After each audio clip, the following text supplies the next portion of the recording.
Bueno muchachos, vamos a mirar entonces algunas características básicas de los triángulos. La definición de triángulo habitual o la que siempre escuchamos es que es una figura geométrica que tiene tres lados.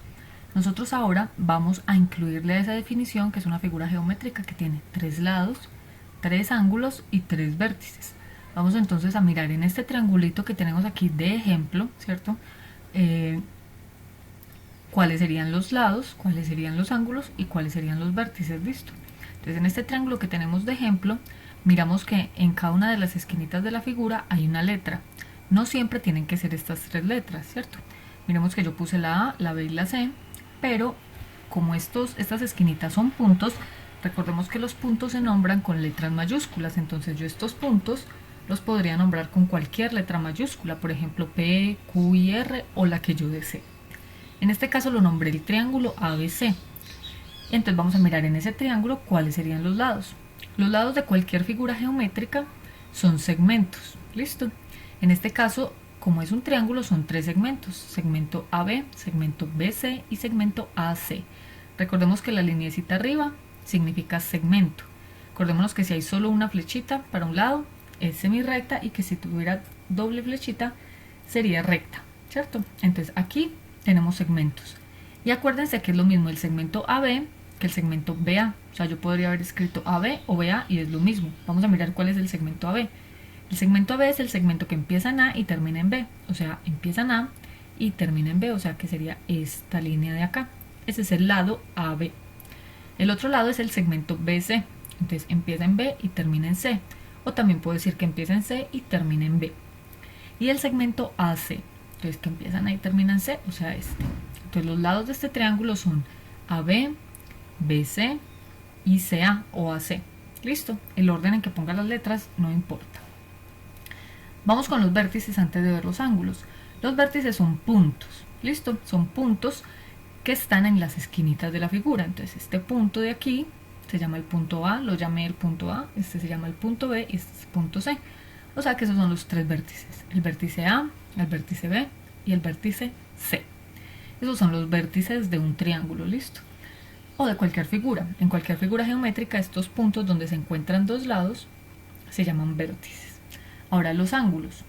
Los ángulos interiores son estas aberturas que se forman por dos lados. Por ejemplo, este lado con este lado me generan esta abertura, ¿cierto? Este lado y este lado me generan esta abertura, y este lado me generan esta abertura. Entonces aquí vemos tres ángulos. Lo interesante aquí es mirar cómo se nombran. Nosotros habíamos visto que se pueden nombrar con tres letras del ángulo, ¿cierto? Por ejemplo, el ángulo CAB es si yo sigo este recorrido, vamos a mirar cuál ángulo estaría dibujando.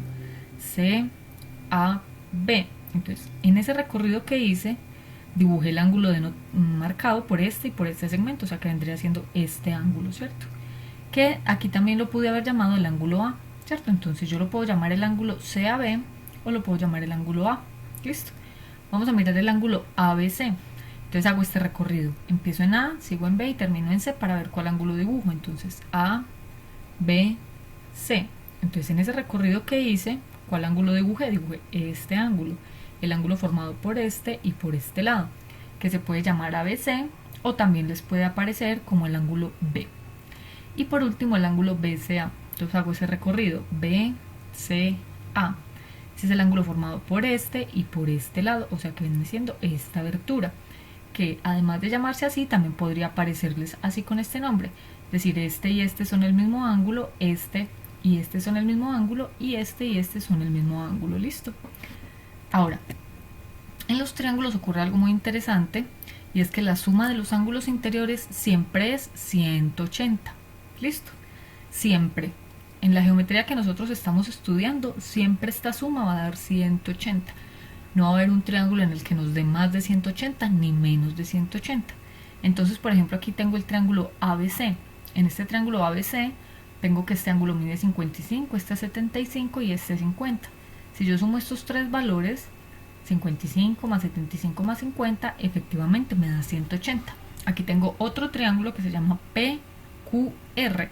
En el triángulo PQR, si sumo el ángulo P más el ángulo Q más el ángulo R, que sería 30 más 120 más 30. 30 más 120 más 30 es igual a también 180. Y aquí tengo el ángulo MNL. Y el ángulo M mide 57, el ángulo N mide 90 y el ángulo L mide 33. Igualmente, si sumo 57 más 33 más 90, me daría 180. Recuerden que la suma es conmutativa, o sea que este no tiene que ser el único orden. Yo estos tres numeritos los puedo escribir aquí en cualquier orden y la suma siempre me va a dar lo mismo y aplica para todas las sumas. Listo. Entonces esta propiedad es una propiedad muy importante que debemos tener muy presente y recordar para las actividades que vamos a ir desarrollando en este módulo.